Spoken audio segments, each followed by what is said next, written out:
South Dakota voters now have a better idea of the abortion measure that they could be deciding on in 2024.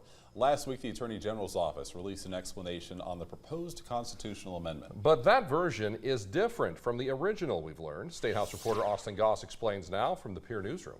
South Dakota voters will likely go to the polls in November of 2024 to determine whether or not abortion should be in the state constitution. But the explanation they will see on the ballot did not come about without scrutiny. Our biggest issue was the fact that it didn't state that this would create a constitutional right to an abortion, which I think is the main thing that the amendment will be doing. So we need to make it very clear that's what it's doing. The original Attorney General's statement, released in early August, said that the amendment would, quote, establish a framework for the regulation of abortion. Groups opposed to abortion, such as the Family Heritage Alliance and Susan B. Anthony List, argued that definition was in part not accurate and too broad. Our big concern with the original language was that it didn't clarify the stakes of this amendment for South Dakota voters.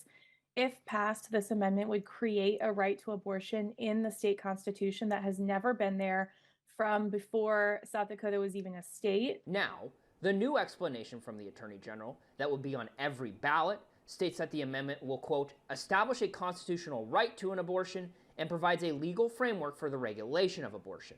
South Dakotans who are just seeing this for the first time on the ballot need to understand that this creates a right to abortion.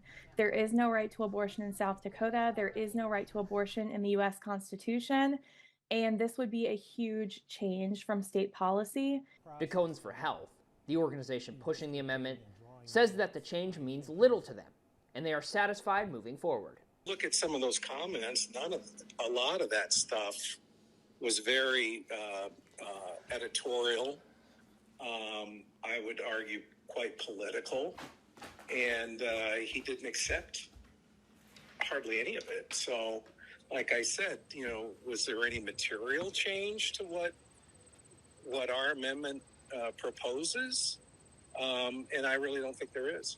Dakotans for Health will still have to collect the necessary number of signatures in order to get the amendment on the ballot in 2024. In Fort Pierre, Austin Goss, Dakota News Now. Now continuing here, in a statement to Dakota News Now, Attorney General Mark Vargo says state law requires him to provide a clear and simple summary of measures. The statement goes on to say, after a review of all the comments received, I believe that the final language I submitted better meets those objectives.